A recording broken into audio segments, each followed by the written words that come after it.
If you're looking for a sure way to guarantee that you have a good time, go ahead and subscribe to 30 Something Broadcast on YouTube.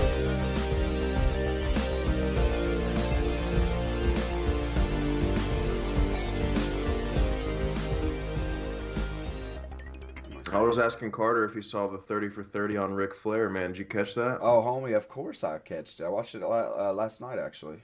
I didn't catch the whole thing, but I caught a little segment of it, man, where he started talking about banging all of them chicks, man. I was like, Oh, holy bro, shit, man. the ending will get I you. was like, yeah, I'm surprised he's still walking around They with ask him that. They ask him that. They're like, are you, when you look back on it, are you surprised you're alive? And Rick's like, man, I think about that more and more every day.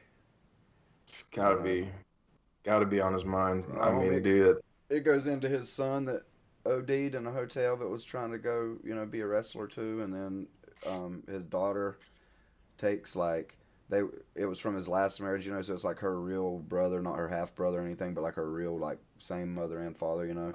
And so she like became a wrestler just to like fulfill her brother's dreams, and it's like showing all that. And it got me crying, dude. It yeah. was Rick's the man, dude. Rick's the man. He's a legend around these parts, man. I mean, you think he's a legend everywhere. Like, it was cool. It showed all the rappers and all the black guys and stuff. It showed like Snoop. It showed like all these rappers being like, we always were. It's funny. As soon as it started, I told my wife, I was like, dude, he's a rapper, man. I kept saying that over and over for like the first half. Dude, everyone's got love for Rick. Yeah, man. And it started showing everybody. Snoop, and Snoop was like, "Yo, we the black community, like, we look up to him. He's one of us." Straight up. And this is funny, man. This is, and this is just me free balling thinking, like just kind of train of thought for, but like when I was a kid and I used to go, my babysitter used to go to Gold's Gym, and they had like a little babysitting your kid thing. They would like take your kids and watch them while you exercised at a Gold's Gym.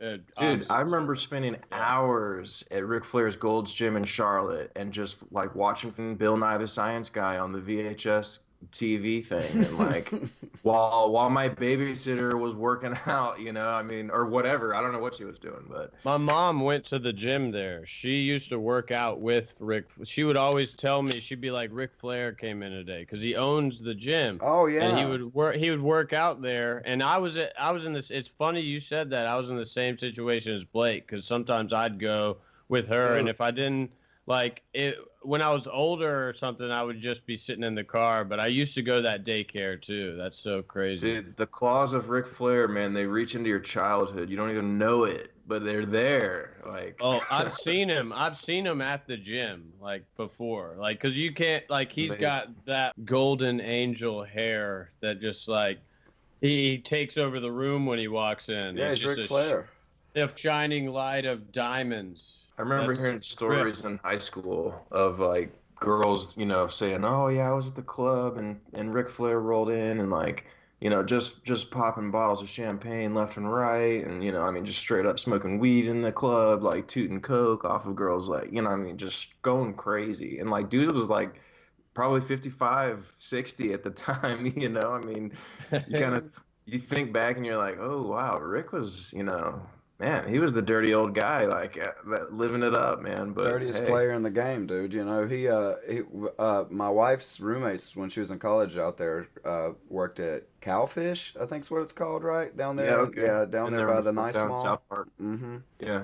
And he lived above it in one of the apartments or whatever. He'd come down, drink wine like out of his own glass, I think, or like out of a jar or something. But he'd be hammered, dude. And he'd just get in there. He'd get in the restaurant and start dancing to woo and just acting like Ric Flair did, and it was such a disruption that like they had to be like, "Yo, quit coming and doing that." Like you get everyone so hype, like everyone just starts being like, "Oh my God, Ric Flair!" Everyone's It talks like about it on diving the in show. and dashing, like running to meet Ric Flair, just like Jim Ross says on the show, he's like, we go into a hotel bar after a show out in the middle of nowhere. I'm like, I'm gonna buy Rick a drink. He's like, Rick goes in. There's like 10 people in this bar.